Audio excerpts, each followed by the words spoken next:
tous, aujourd'hui on va continuer le cours sur les fractions, donc c'est cette feuille-là, chapitre les fractions, on a déjà fait le grand 1, le grand 2, et maintenant on attaque le grand 3. Donc le quotient A sur B ne change pas si on multiplie,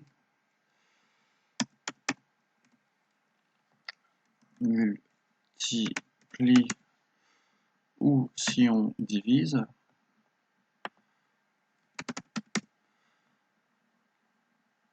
C'est ici divise. Le numérateur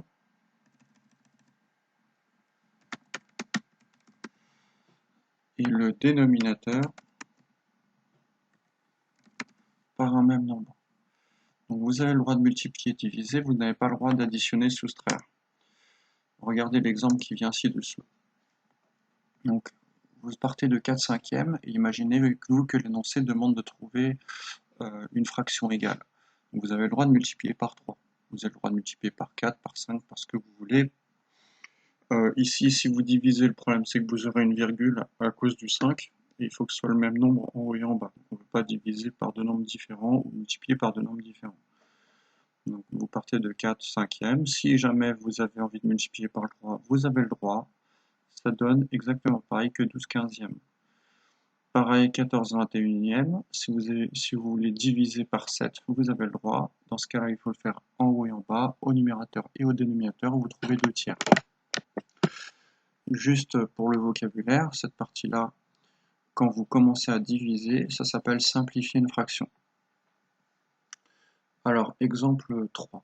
Complète par égal, et là, ici, c'est inférieur, égal ou différent, pardon. Hop, je vais essayer de trouver le signe différent. Donc, égal ou différent, voilà, c'est plus clair comme ça. Est-ce que 4 cinquièmes est égal ou pas à 16 vingtièmes? Alors, oui, c'est égal. Pourquoi? Parce que 4 cinquièmes, si jamais vous voulez multiplier au numérateur et au dénominateur par 4, vous obtenez 4 fois 4 au numérateur et 5 fois 4 au dénominateur. Voilà ce que vous obtenez. J'ai multiplié en haut et en bas par 4 et je trouve 16 vingtièmes. Donc oui, les fractions sont égales. Donc la première fois, j'ai écrit le détail et les fois suivantes, je vais juste mettre une petite annotation. Est-ce que 8 septièmes est égal à 32 21e? Si oui, il faut trouver par combien je dois multiplier. Alors, 7 fois 3, 21, 8 fois 3, 24. Donc là, ce n'est pas égal.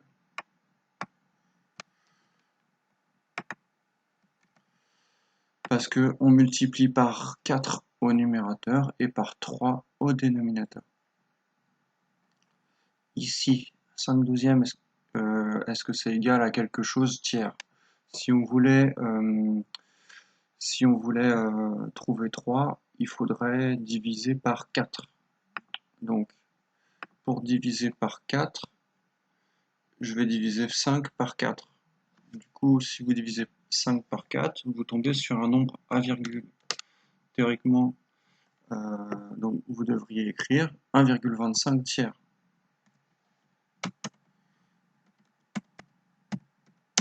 Comme ça. Voilà. Juste une petite remarque. Le numérateur est un nombre à virgule. Ce n'est pas une fraction, mais une écriture fractionnaire. Une petite différence juste au niveau du vocabulaire, mais le comportement d'une fraction et d'une écriture fractionnaire est strictement pareil. C'est pareil. Donc en maths, il y a deux noms différents, c'est-à-dire si on vous demande une fraction, vous n'avez pas le droit au virgule. Alors, complète les pointillés. 7 tiers pour trouver 14. Alors, vous allez devoir multiplier pour trouver 14 par 2. D'accord?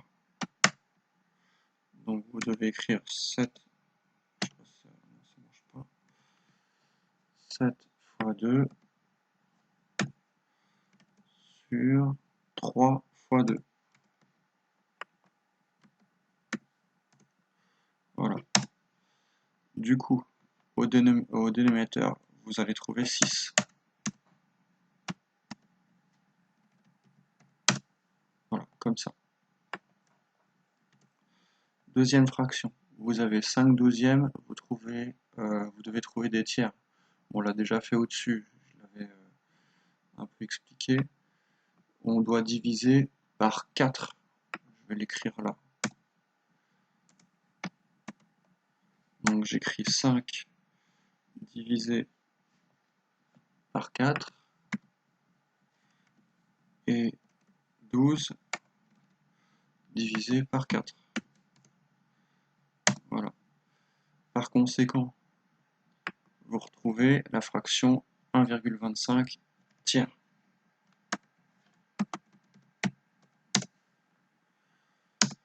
La suite. Ici, on a à faire une succession de simplifications. Vous remarquez que 28, c'est la moitié de 56, que 14, c'est la moitié de 28. Donc ici, il va falloir prendre la moitié de 24 aussi. Donc écrire 28 douzièmes. Ensuite, il va falloir prendre la moitié de 12 et écrire 14 sixièmes. Ensuite, 18, c'est le triple de 6.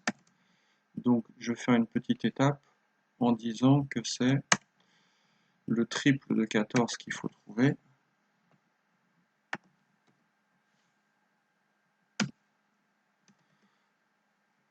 Au numérateur et le triple de 6 au dénominateur, comme ça.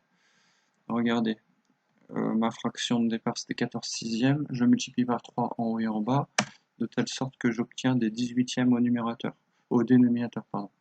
Et du coup, au numérateur, je dois chercher 14 fois 3, 42. Donc je dois écrire 42 18e.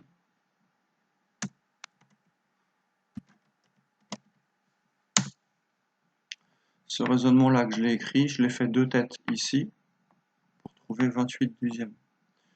Ici, je rappelle que, vu que j'observe que 28 est la moitié de 56, alors forcément au dénominateur, je dois aussi diviser par 2.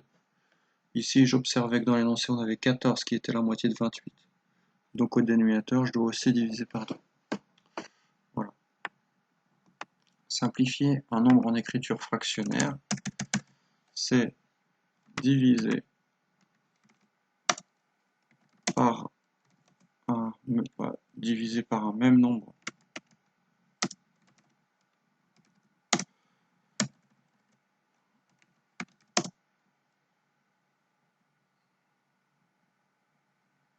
le numérateur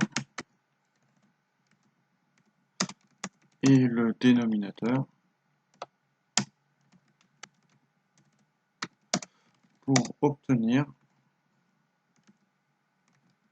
la fraction la plus simple possible, c'est-à-dire avec le numérateur et le dénominateur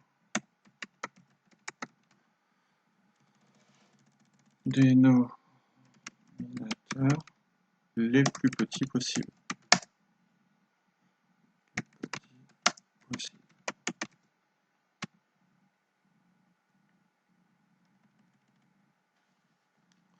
Alors pour cela, on utilise les critères de divisibilité qu'on a déjà vu, souvenez-vous,